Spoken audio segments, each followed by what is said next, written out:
So, who is he and what is he to you?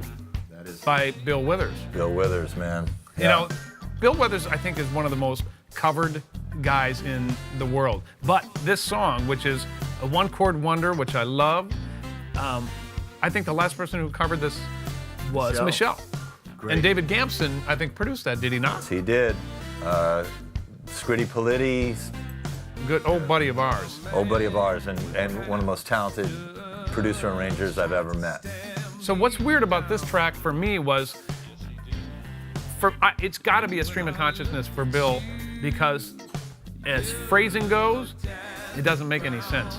And I had to sit and learn this thing verbatim, and it really is kind of all over the place. Yeah. The form is just very, very different. But totally. Yeah. So what I did is I had to learn exactly when the verses, the choruses came in, all that kind of stuff. And I think it turned out cool. This groove is cool. Here's what's different about this is that I got to use the cats in the band. Mario Dawson, man. Woo!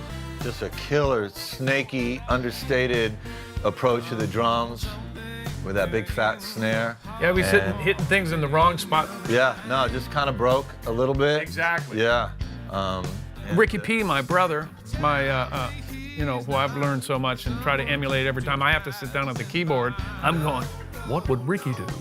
So I sit down there, and he got to come in and play. We did this at the place where I'm the program chair for recording and music technology, a college called Minneapolis Media Institute. So we did this in front of the students and the staff, so they were all a part of seeing what this recording process was all about. And Eric was there, Ricky was there, and Ricky played some really different B3 stuff. I think it was you who said make sure he doesn't just play stock R&B stuff. Make him play weirder patches, and I think he did a great job on this. Totally, totally different. And then Mr. Leeds, who comes up with the classic Mr. Leeds parts, and it all lend itself to. And Eddie Drayton, the tag team process. While they were doing that in Minneapolis, we got some files, and I was here doing that marathon day with Eddie Drayton, and we did percussion in here in the big room on this for that. So. And then I think that you had to send it back to me. You weeded through a lot of what he did, and then you sent it back to me, and then I tried to plug it in. It was a patchwork kind of quilt kind of a thing, but the cool thing is that I've known Oliver for so long. We kind of know how each other works. We can almost predict with 90% certainty what you're gonna like, what I'm gonna like, and that kind of thing. So we didn't waste very much energy, really having to go, you missed on this one. No. A couple times we did, but on this one, I think as well, this is one that I produced by myself because we put such a deadline on ourselves. We had to divide and conquer. I didn't have time to do this. I knew that if I was gonna get done everything else, that Paul was going to have to do this on his own. And of course, like I said, you're more than capable. You didn't need me to do this, but I always need you. But it's always good to get a second ear, and he provided that for me. And you know who else?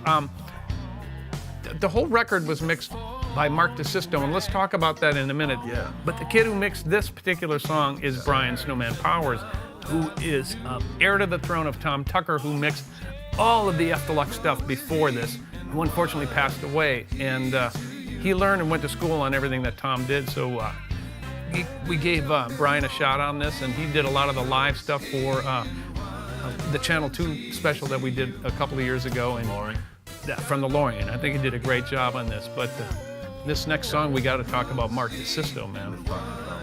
Absolutely. Next song? No, I think I want to talk a little bit about the vocal arrangement on this. Classic Paul Peterson, there's some staples in there, actually. I just heard it. You kind of heard the staple singers in there, yeah. Which, who hasn't borrowed from them, It's just funky backcourt. Prince, you could go Prince, it's Princey, but it's really staple singers too, and you can hear how he was influenced by some of that, their harmonies and their arrangements. Jelly Bean. And Jelly Bean Johnson, the one and only, man. He's playing a guitar solo on this one, man. We let him rip on this. Man, Bean sounds great on the end of this.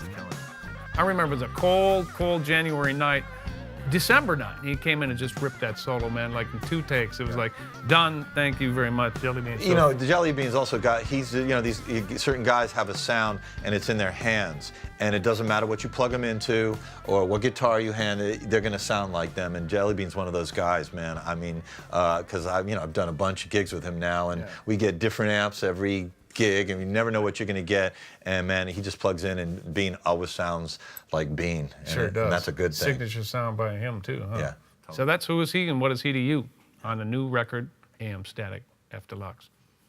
On your FM dial. I am dial, actually.